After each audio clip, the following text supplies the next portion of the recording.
Purchase your tracks today.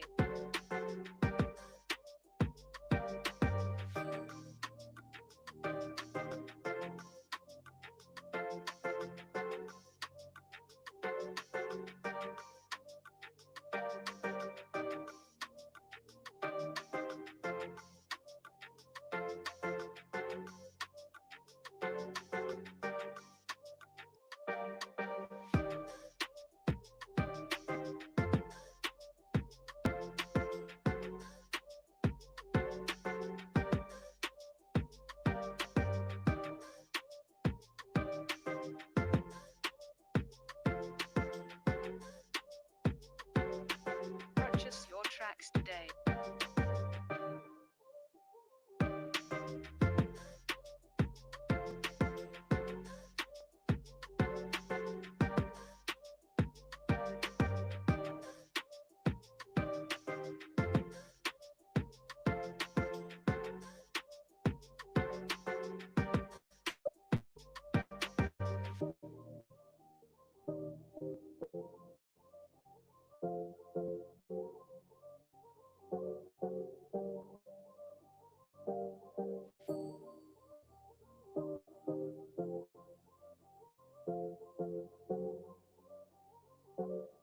Purchase your tracks today.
Purchase your tracks today.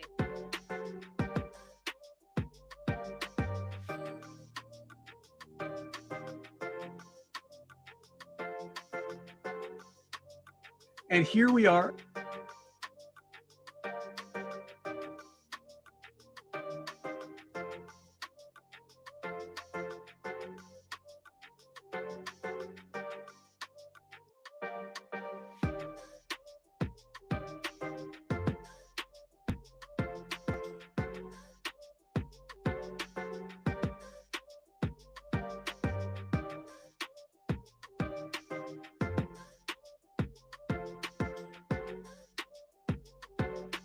Purchase your tracks today.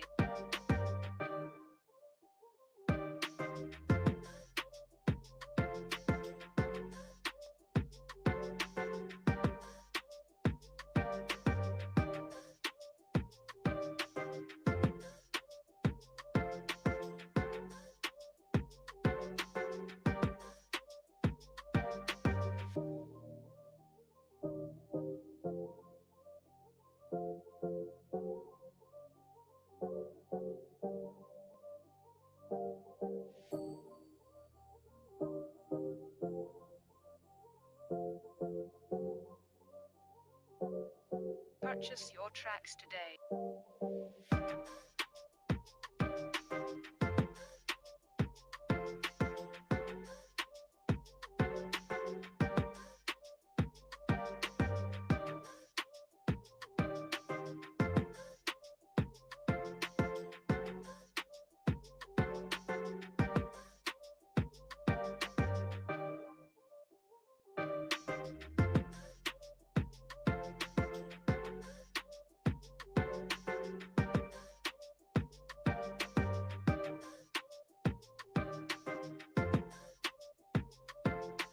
Purchase your tracks today.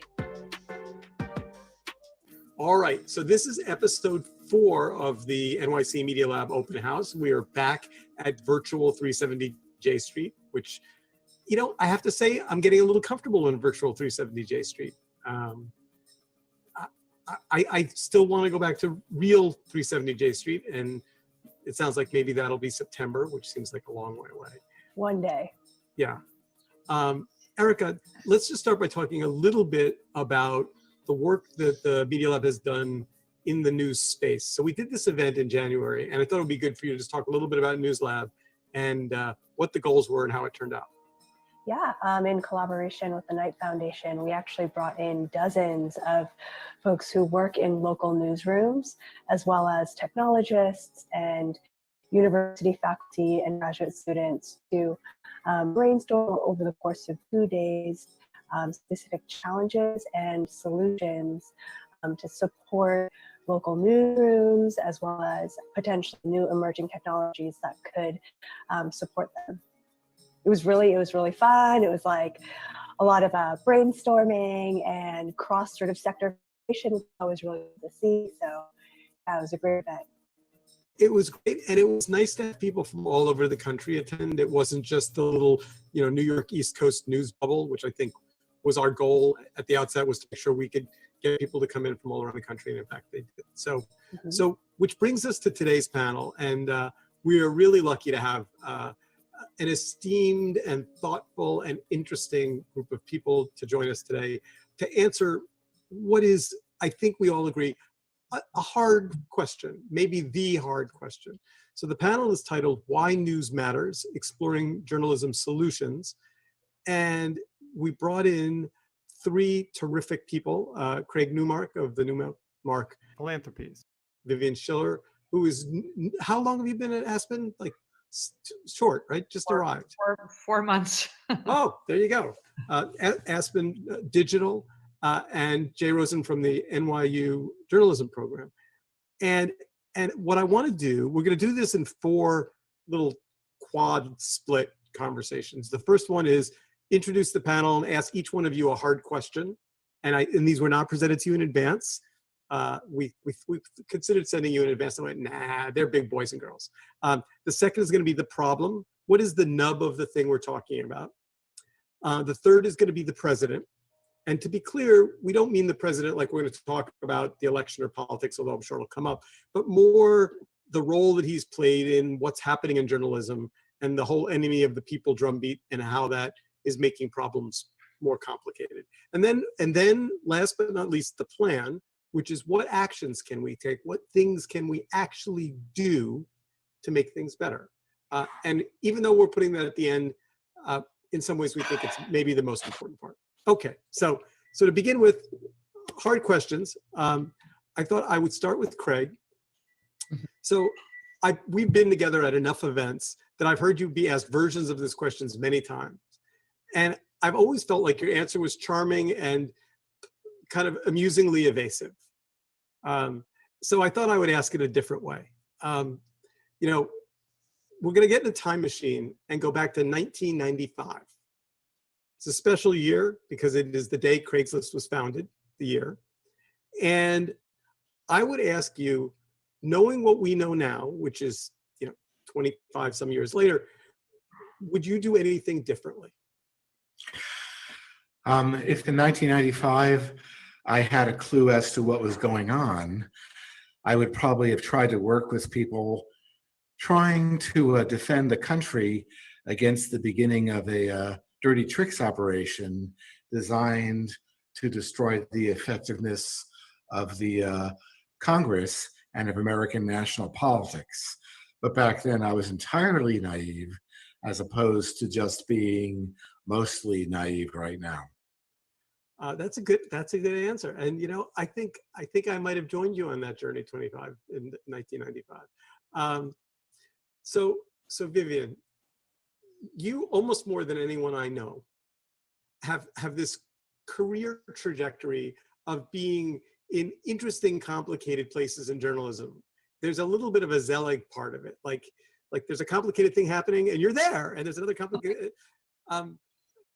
So You wouldn't notice. So when you look back and was there anything that you would do differently, particularly at NPR, given where we've ended up today? Yes. Well, first of all, since we're in the truth telling, because this is about journalism, we're in the truth telling. I want to state for the record, first of all, Craig is one of the least naive people I know. So that was just a flat out lie.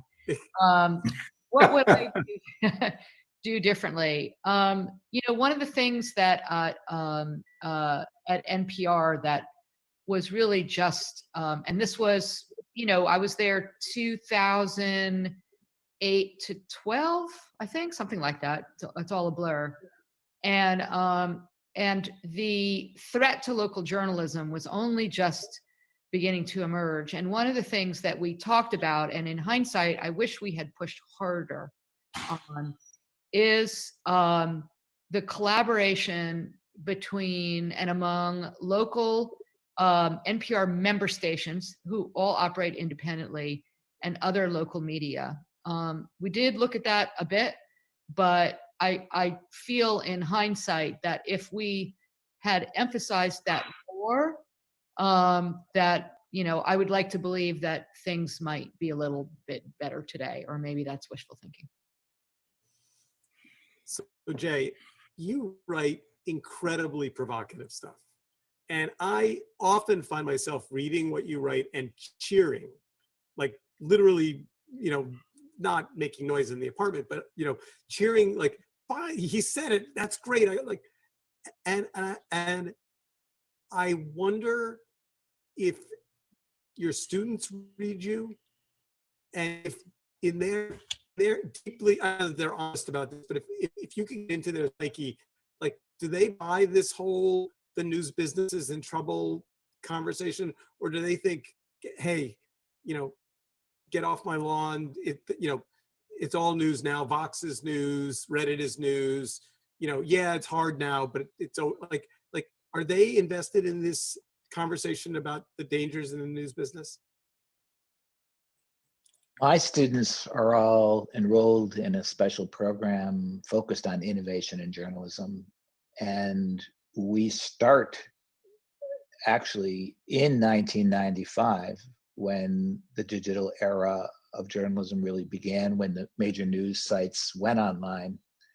And from the very beginning, meaning literally the first day of class, they are engaged in thinking through and working on the problem of sustainability in journalism. And they're a little bit different than most journalism students who are being trained as, forgive the expression, content creators or storytellers.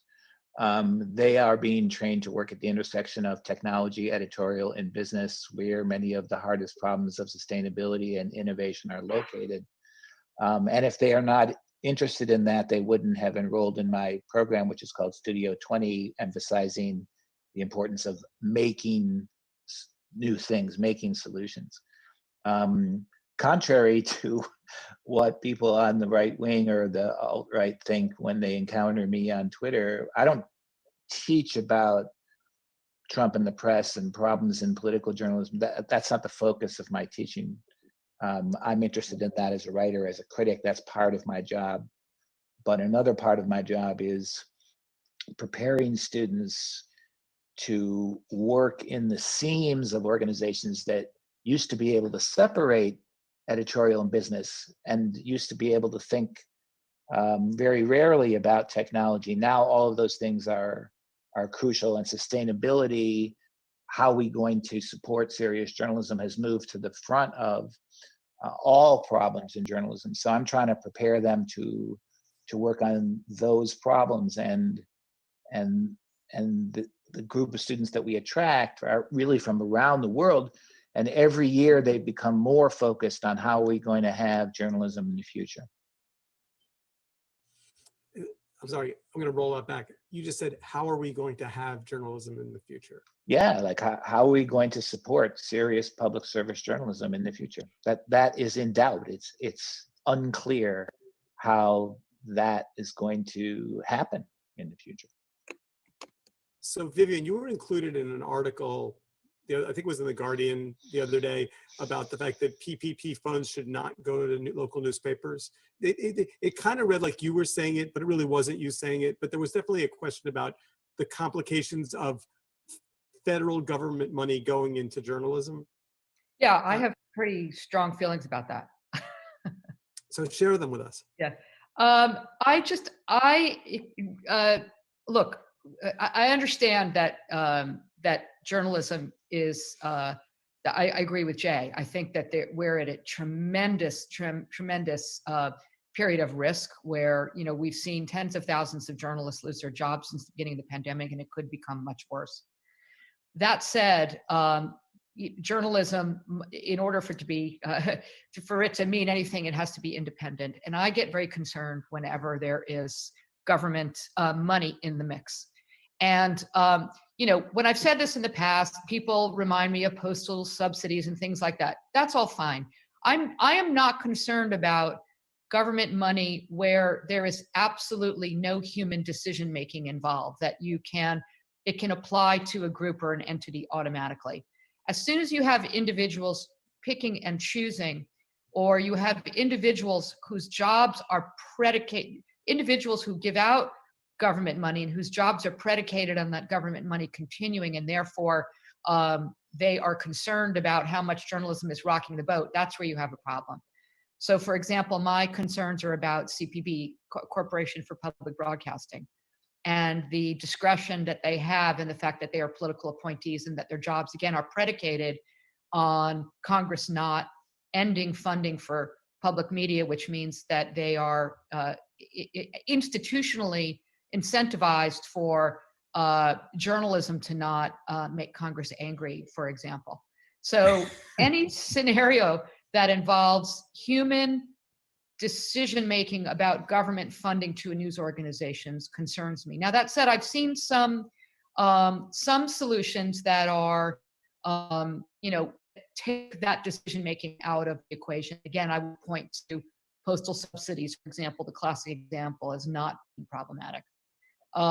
Yeah, I think, look, I'm not going to point to any news organization and say they shouldn't take relief money. But because this is a crisis, but it does concern me in the medium and long term. Can I ask Vivian a question there? Sure. Vivian, would you say that your experience at NPR as CEO from 2008 to 2012 taught you that reliance on government funding can breed institutional caution? Well, yes, but let me be really clear about what institutions I'm talking about.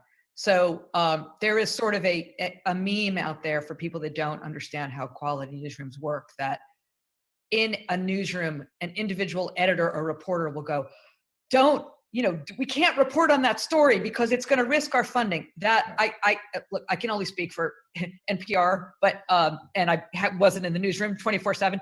I am 100% confident that conversation has never happened. Mm-hmm. That no editor and no reporter at NPR is saying, we're not going to report on wrongdoing because of our federal funding.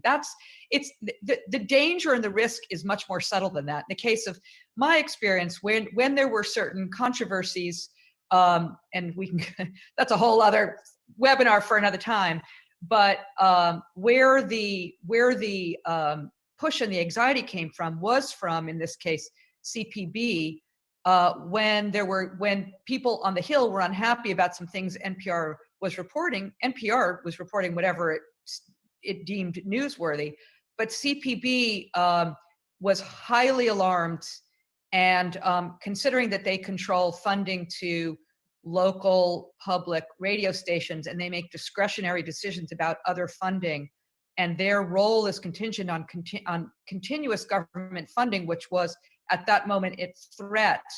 That's where the risk comes. It's from the people that give out the money. It's not from the journalists in the newsroom. I want to be super clear about that. So let's talk about money. So we happen to have a very uniquely relevant person on this panel today, because Craig, you have put your money where your mouth is. You've invested in a lot of different kinds of journalistic enterprises. Part of what makes your collection of philanthropy interesting is that there isn't a straight through line. some of them are programs, some of them are issue oriented, some of them are publications. Like, is there some magic strategy behind what you're supporting, or is it like how? I mean, I started to make a list of all of the different $1 million here, $1 million. I was like, it's a long list. Well, as you hear, the Corvid gods encourage me to to actually have some consistency among the institutions that I'm helping out. There's actually 2 lines here. The important one is to protect the country and to protect the election and voters. And the way a lot of that's done is by encouraging news outlets, whether they're original news institutions or news distribution outlets, to help fight against things like false equivalence or professional disinformation operations coming from whatever source. And here I'm most immediately inspired by Margaret Sullivan and Jay Rosen, which is to say, when you know a public figure is disinforming the public, if they're in fact lying to the public, do something about that. And I'm funding a lot of institutions focusing on that, including a number of areas, including the Columbia Journalism School, CUNY Journalism, NYU, and so on. But also I realized that in New York, well, New York is a news desert. So I figure I may as well support local journalism there. The places like The City, which is a new news publication, via WNYC, and their subsidiary effort, Gothamist, which I'm particularly impressed by via their Vermin beat, in which I also include the Mandarin duck as official vermin, even though it's disappeared, but I'm sure was delicious, particularly in a red curry sauce.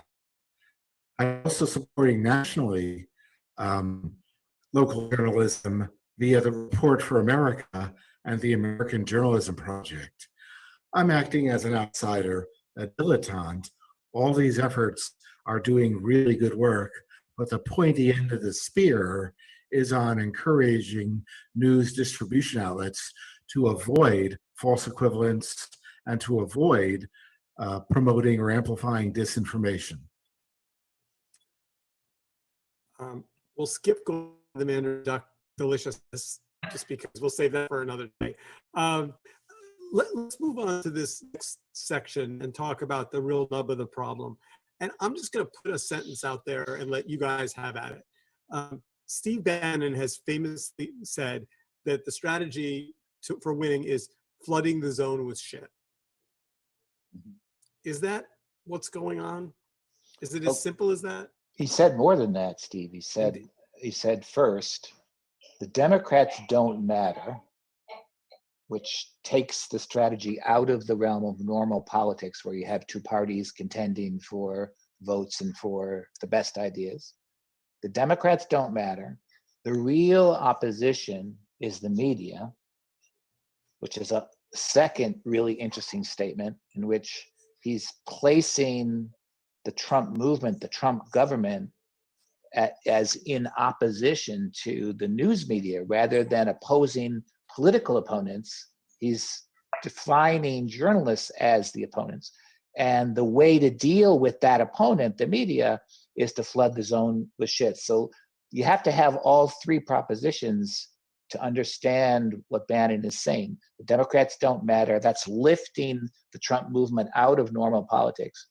The real opposition is the media. He defines himself as governing against the news media and then flooding the zone with shit, which means endless lying, endless distraction, endless controversy, and so much to report on that any individual story shrinks into insignificance. Can I add a piece on that? Of course. All of that, what he said, and on top of that, the other ramification of all of that, that flood of shit is in addition to just there being so much that you can't focus on any one thing. There's so much misinformation, so many lies that it causes, and it's coming at such velocity that the impact of that is to not know who to believe. And when you get confused and you don't know who to believe, you stop believing anything you see or anything you read in the media. Into that vacuum can enter an autocrat, any autocrat anywhere in the world, who can then say, you know what, I will make sense of the world for you. Just listen to me. Mm-hmm. Yeah, I think that's a very important point Vivian made. You could look at Steve Bannon's remark as revealing a demobilization strategy. It's an attempt to drive people from the political arena so that they don't pay attention, they don't act in the classical public sphere fashion of trying to inform yourself, develop an opinion, and then vote according to your understanding of your interests. The purpose of flooding the zone, the shit, is to make it difficult for people to figure out what's happening, to get them so frustrated that they believe anything, and to demobilize, meaning to drive people away from voting and paying attention. Okay. So Craig, I made a agree with comment this in a really big way. A great deal of everything I do is to support the people contributing to the national defense against efforts like this. A related effort has to do with the harassment of journalists, particularly women journalists. A lot of people are helping out with that, and we're beginning to see the beginning of a unified effort. a piece of tape out of Comac, Long Island from last week. I mean, I see a lot of chillingly scary stuff, and that still kind of ringed at 10.5 for me. It's like, because the journalists who were there they were literally doing what I thought the protesters wanted, which was to be covered. And for somehow them to be turned on, and it did feel like it was going to become violent. It was terrifying, and we're seeing more and more of that. And in terms of women journalists, I found myself thinking the other day, you never hear anyone use the phrase "nasty man." Nasty ... always has woman after it. So when Trump says that's a nasty question, the sexist nature of that accusation is not accidentally baked into it. But yet, very brave people go to work every day covering these stories. So, but I think that the risk that they're increasingly up against is very real. So when you say you're supporting those organizations, give us a tangible example of, so for example, you just made a commitment to the American Press Institute. How will they organize an effort to make the election coverage fair? Well, the group which I feel represents the pointy end of the spear, and please remember I support a lot of vets organizations, so I've started to talk like them. The people in the vanguard, I think, are the International Women's Media Fund, and so I'm working with them to help me better understand all this, because I'm not really smart to lead. I'm too naive, as you know. There's also other groups like Equality Labs, Online SOS, who are helping out with this, the Committee to Protect Journalists, the Reporters Committee, and so on. A lot of people doing really good work who I've helped fund, and I've actually lost control of how much I'm doing and so on. So that's why I'm getting them to help me out with this, much like I'm getting help from the American Press Institute regarding the Trusted Elections Network, getting help from Aspen Institute Digital regarding cybersecurity and disinformation work. The idea is to find people who are much smarter than me and much less naive. I think it's important also, Steve, to be clear in our description of what this is. This is a hate movement against journalists. And it existed before Donald Trump skipped onto the political scene in 2015, but he has supercharged it. And we shouldn't mince words in describing it. It's a hate movement with journalists as the object the hate object. And that is central to the political movement that Trump has launched and sustained since his candidacy began in 2015. I have a question regarding, I guess, the relationship between news, media, journalists, and culture. So I think the topics around gendered language and the violence surrounding it, I often find that news media can reinforce dangerous cultural stereotypes and tropes. But I also think media and journalism has a unique responsibility and a position to be able to shape and shift and change those cultures as we think about representation and we move forward and change those power paradigms. How do you think, I guess, adding a tech lens to this, what are some solutions or some exciting opportunities that you might see given the downsides of things like echo chambers and unregulated platforms and the ease with which people can create disinformation and use synthetic media? I mean, I have to say, it's a problem. It's a problem that's been around for a very, very, very long time. But I want to point to a few things that give me hope. There is, in recent times, more and more reporting, more and more focus through the lens of women. Some of these are publications that have sprung up. One of them, actually, that Craig, thank you for, I have nothing to do with it, so I'm saying thank you on behalf of all of us as readers for supporting the 19th, which is a really fantastic new publication that looks at women in politics and is really quite extraordinary. There's some other new ventures that are launching. One of them is from Cindy Levy, who was the really quite storied editor-in-chief of Glamour, looking at women's issues. And there is also more effort from other mainstream news organizations to do more. I look at, I'm just picking at random the example of the New York Times going back through history to cover in classic New York Times fashion, obituary fashion, women who that were not covered at the time.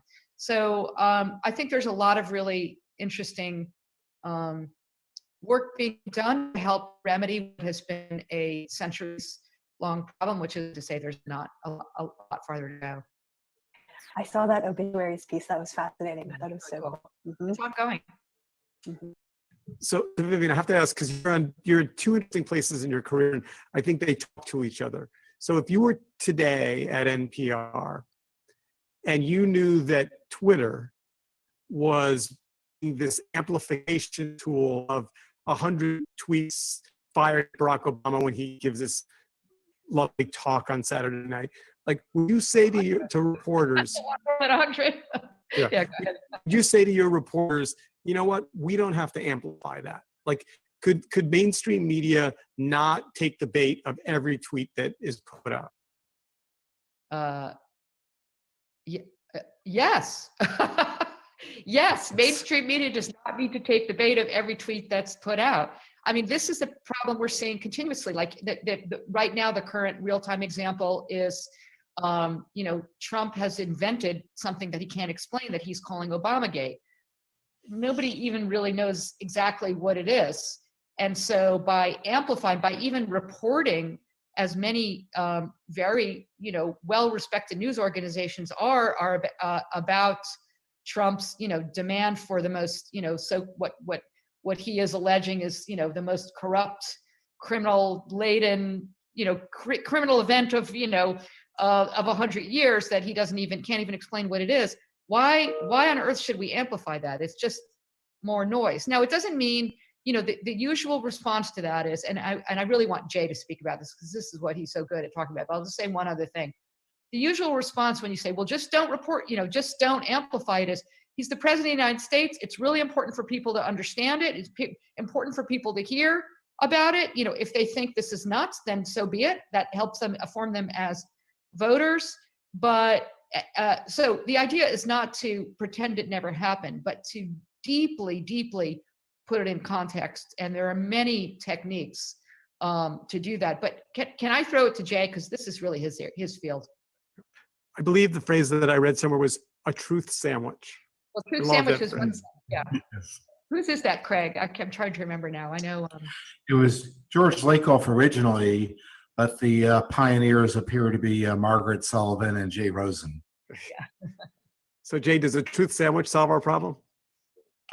It's not a solution. It's a suggestion for better practice. So Truth Sandwich was developed from a suggestion by George Lakoff, and he was reacting in part to the fact that first impressions are very powerful, and the first speaker of the lie kind of has an advantage over those who come later and try and debunk it.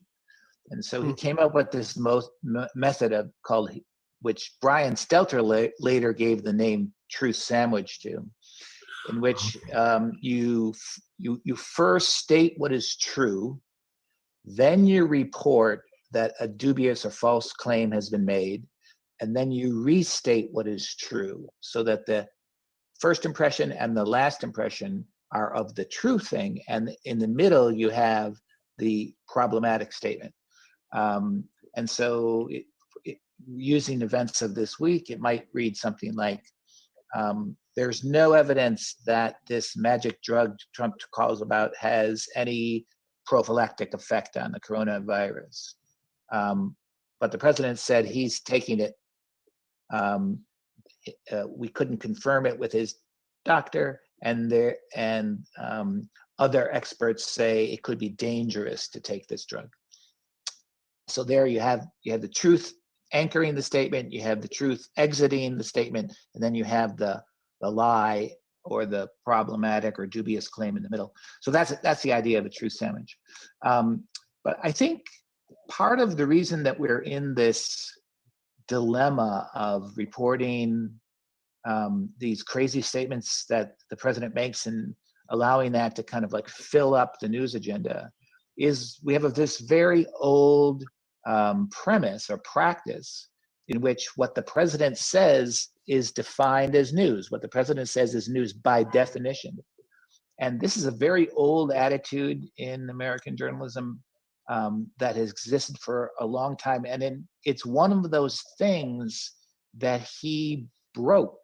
It's like there's many other assumptions and norms that the president has broken. And when he breaks these assumptions, the practices that are built on top of them also break. And so that is one of them. You can't just assume that because the president says it, it's news. You have to apply independent judgment. But where does that independent judgment come from? If you think of yourself as just passing along what others do, then you kind of have no basis for deciding this is news and that isn't news. And so the phenomena of Donald Trump as like a hurricane of lies is forcing journalists, I think, into a more searching look at what priorities and values, what kind of country they're willing to uphold, and what kind of country they're letting us become by not using their judgment more often. But just the only thing I'll say back to that is there, the famous Les Moonves quote about Donald Trump, which is he might be bad for America, but he's good for CBS. I mean, to some extent, Donald Trump is good for the news business in the sense that he makes a lot of news. And Yes. he might, anytime he's on TV, he might say something really shocking or terrible, or he might, there is a certain grippingness to his act that grows exhausting but not old. And I think, I get your suggestion that the answer is to not report it all. But I think in real life, I mean, Vivian, maybe this is, if you were in a newsroom today and you had the ability to somehow dial down, I mean, I can think of 100 things that I wish were being covered more. Wish what was happening in health and human services was being covered more. I wish the ed department was being covered more. And there's a whole series of other things going on in Washington that I'm sure are equally important and complicated that get lost. And Jay, you talked about this, which there's limited room for the headlines, and so Trump owns them every day. But is is there a way that, Vivian, you could tell your news team, your organization, we're going to dial this down? I think dial down is maybe not the right expression. And partly this is not new. This is not, I mean, Trump, as in all things, Trump is an exaggeration of things that have long existed. And there's long been a tension between, even in campaigns, reporting on the horse race versus giving voters the information they need to make good decisions, right? So it's just now become more exacerbated, and maybe it's more acute because right now we're in a situation where people's lives and livelihoods are at stake like never before. So yeah, I mean the decision, I mean, I'm not in a newsroom, but would always have to be, how do we give people the information they need to protect their health, protect their family, to make good decisions in their communities, to understand what their financial future is going to be, and what information do they need in order to make decisions about who they're going to vote for. So, which is not the same as the minute to minute, what crazy thing did Trump say today? I'd argue that the people in charge of news distribution platforms, whether the newspapers or social media platforms, they know that they need to deal with this. They know what the right thing to do is, because they have their direct reports telling them that. The people who run these distribution centers just need some cover because they're afraid to do the right thing, justifiably so. I'm not very smart, and as you know, I'm very naive. So all I know how to do is work back channels and encourage them to not only stand up for what they know is right, but to help protect each other for when they make that move. I don't know if that'll ever succeed, but the deal is that I'm not going to stop encouraging them. Craig mentioned distribution centers for news, and I wanted to know what he was talking about. Are you talking about the tech platforms, or are you talking about news companies? Publishers. Good question, Jay. Both. Well, with Okay. with the platforms, we're talking about curation or moderation of content that's coming either from publishers or from users or being shared by users. Obviously, the publishers are making editorial decisions. Both of them have a lot of hard decisions on their hands. One thing that came up this morning, I mean, I'm just, look, any day of the week we could pick a million examples, but so today being like every other day, today Trump tweeted about the absentee ballots that went to every voter in Michigan.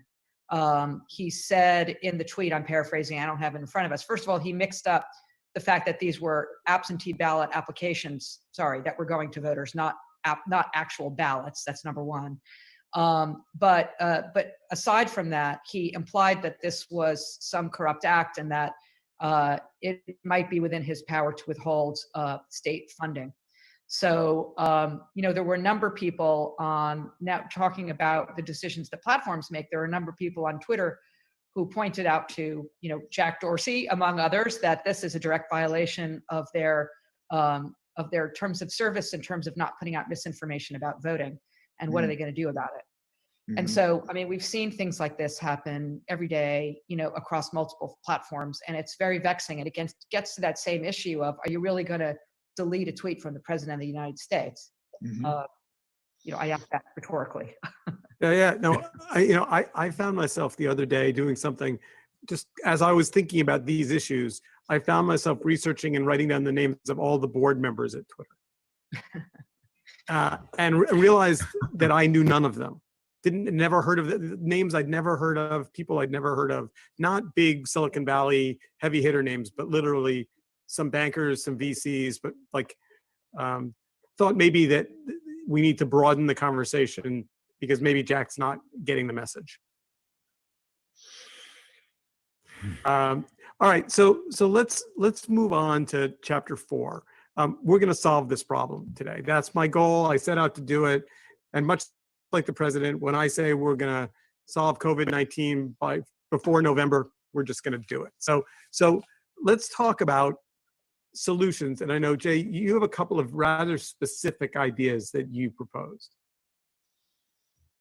Well, one thing I think would be very valuable is if news organizations took it upon themselves to make part of their mission preventing the president from misinforming the American public. Just that alone, if they just took that on as one of their goals, one part of their mission, prevent the president from misinforming the public about, for example, the virus and how to combat it, that itself would have huge effects. But I have to say this carefully.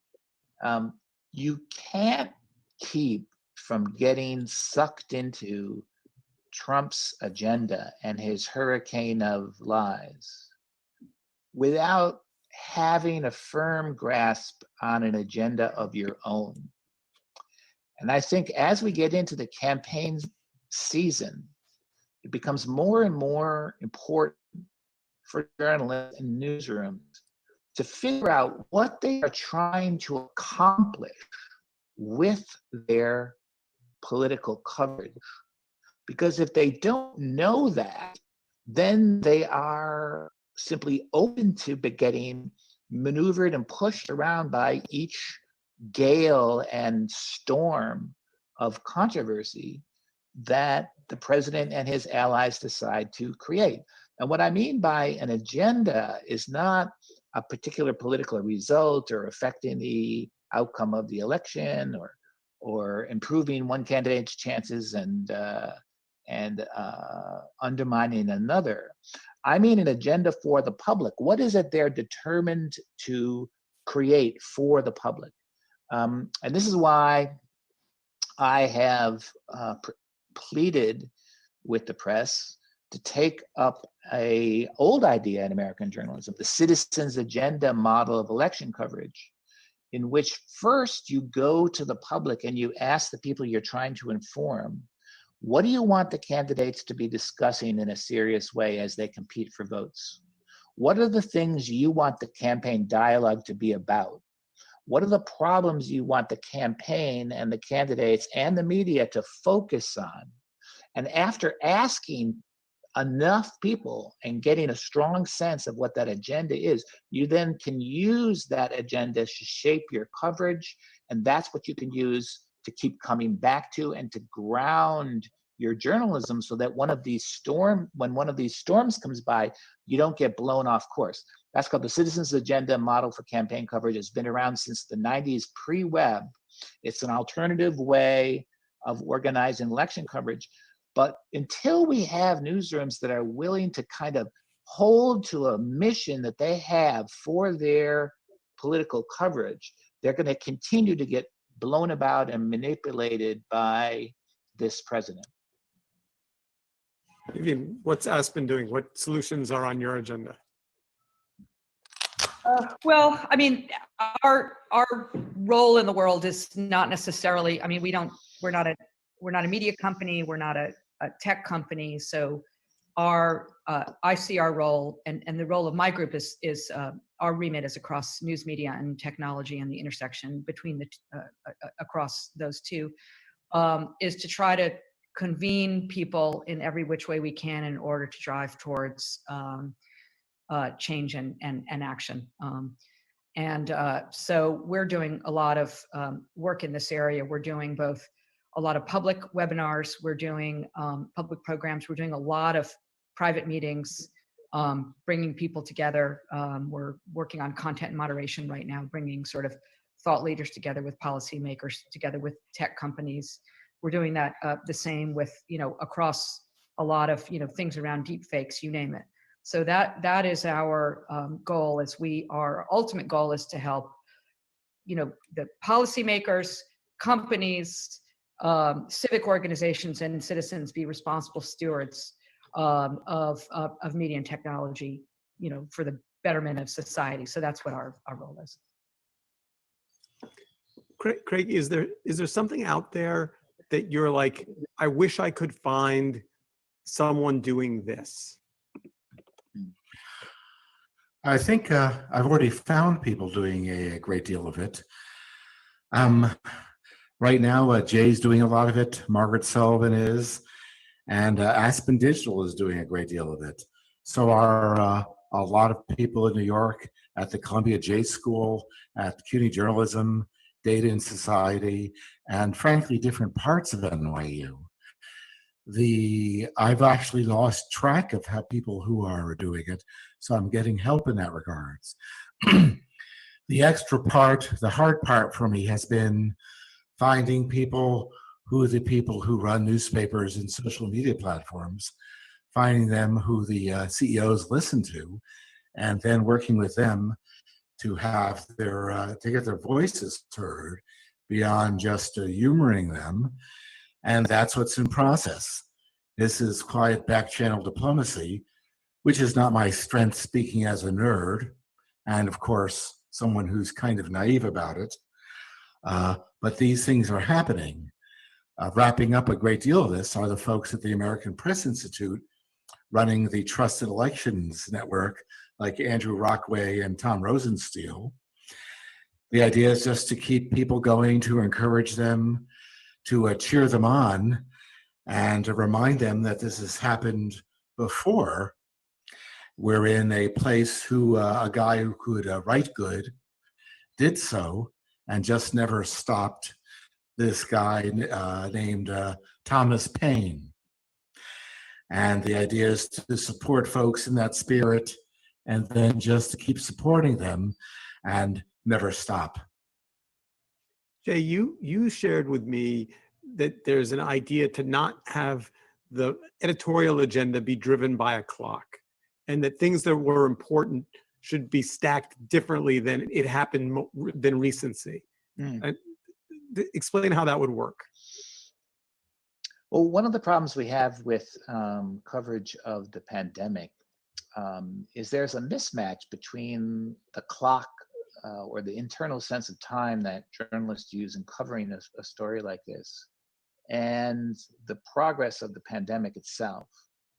And so over time, journalists have slipped into thinking of their role as content production, and they're focused on what's new today, what the story of the day is or the surprise of the day is. But creating public understanding around the pandemic isn't like that. Things that are true today about the pandemic are going to be true next week as well. And so there's a mismatch between the rhythms of the newsroom, in which one set of information is replaced the next day by new information, and the actual facts of the pandemic, which are changing but slowly. And there are other kinds of conflicts too, between the way the pandemic progresses and the way news works. So for example, as we learn more, our advice might change for people. That's the logic of the pandemic. But if the advice changes, that's in journalism, that's kind of like a flip-flop, or that's sort of a reason for controversy. And so this crisis is challenging all sorts of sort of common sense routines in journalism. And so one of the things I suggested, it's kind of a minor suggestion, is an urgency index in which journalists try to tell us what the most urgent things we should be paying attention to are every day, not the newest things, but the things that remain urgent. What you could look at is not what's true today, but what's still true.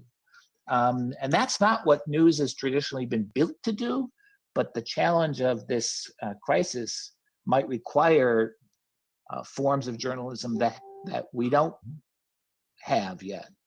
So that's what I was trying to do with that little suggestion of an urgency index. What's urgent, what we should most understand and focus on about the pandemic has been testing for like 3 to 4, or maybe even longer, maybe like 10 weeks. Testing has been the most important thing for the United States to try and catch up with.